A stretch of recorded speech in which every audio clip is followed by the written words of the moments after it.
All right, let's jump right in.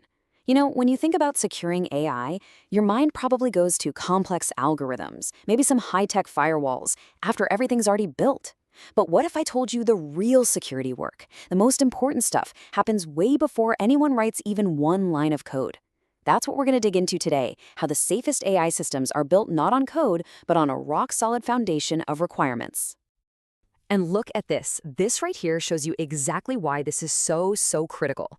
A recent test on a public AI model, the DeepSeek R1, showed a 100% attack success rate. Let that sink in, 100%.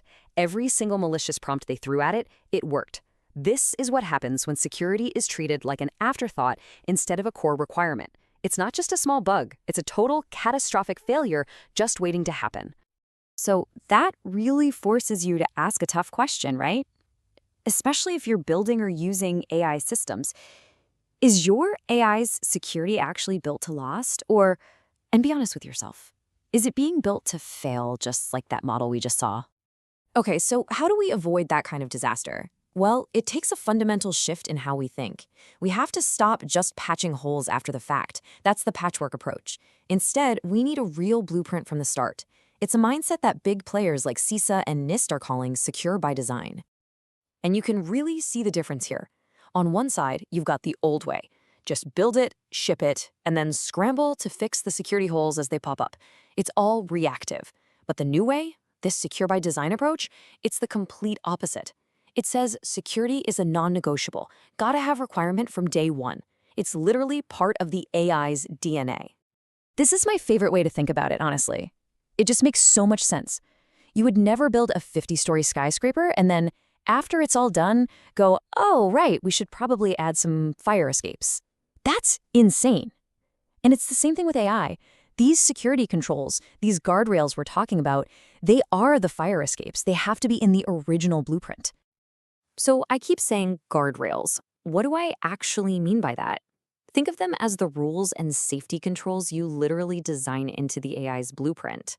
Their whole job is to keep the model's behavior in check, to keep it on the straight and narrow, especially when someone is actively trying to trick it or misuse it with nasty inputs. And here's the absolute key. You have to define these defenses before you build anything. It's all about what we call guardrail assurance. It means you sit down, you figure out exactly what you need your AI's defenses to do, and then, this is the important part, you write it down as a formal requirement. Now, these guardrails aren't just one simple thing. They're like layers of an onion. It all starts at the top with the policy layer. This is where you set the big overarching rules, like the AI is absolutely never allowed to create harmful content. Then you move to the prompt layer, where you bake those rules right into the AI's core instructions. After that, you've got your input and output filters, which act like security guards, checking everything that comes in and everything that goes out. And finally, there's the execution layer, which puts hard limits on what the AI can actually do in the real world with its tools. Okay, let's make this concrete. Here are some real-world examples of what these requirements actually look like written down. And notice how strong the language is. It's not should or could. It's the model must refuse. Sensitive data must not be echoed. Actions must require human approval. When you write it down with that kind of force, it's no longer a suggestion. It becomes a non-negotiable command for the entire dev team. And here's a pro tip. You're not just pulling these rules out of thin air. The smart move is to map your requirements directly to established threat frameworks, like the OWASP LLM Top 10. That's basically the industry's cheat sheet for the biggest security risks. Doing this gives you perfect traceability. You can draw a straight line from a known real-world threat right to the specific control you built to stop it. All right, so you've defined your defenses. Great, but that's only half the battle. Now you have to prove they actually work. It's not enough to just say you have them. You have to define, again, in your requirements, exactly how you're going to test them under attack. And this is how you do it. You connect the dots. You take a threat from that OWASP list, like prompt injection, and you tie it to a very specific, measurable requirement. So instead of a vague goal, like the system should be secure, you have a hard target. The system must block at least 95% of known malicious patterns. See, it's not fuzzy anymore. It's a clear pass-fail test. And listen, this isn't a one-and-done kind of thing. You can't just test it once and call it a day. Your requirements have to demand that this testing is a constant, automated process. It needs to run before every model update, before you add any new tools or plugins, and after any big change to the system's prompts. This way, security becomes part of the everyday rhythm of development. So, how do you make sure you're even testing for the right things? Well, your requirements should literally spell it out.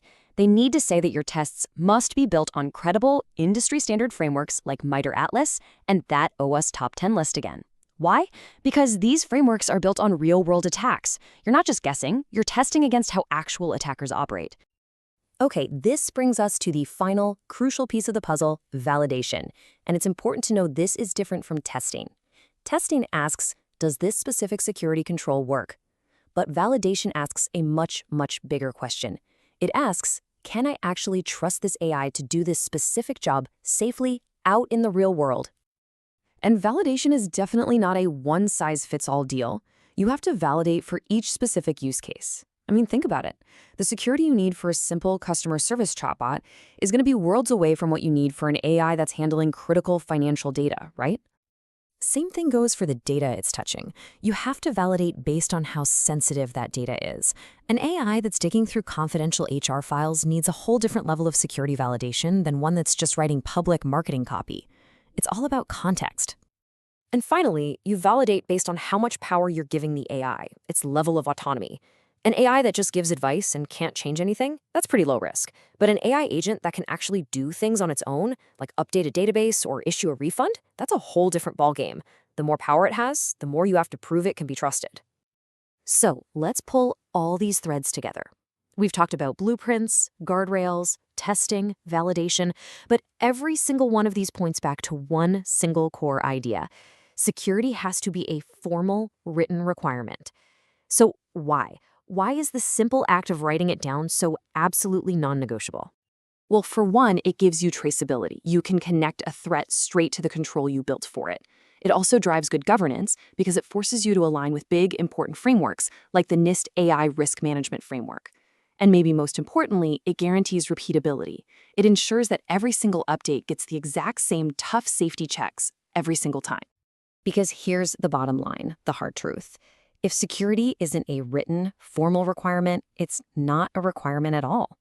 It's just a wish.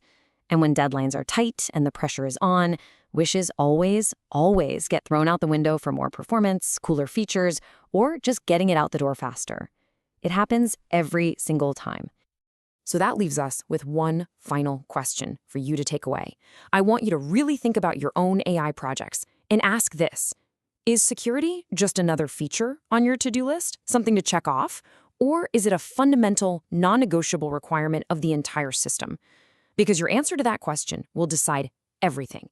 It will determine whether your AI is built to last or if it's just built to fail.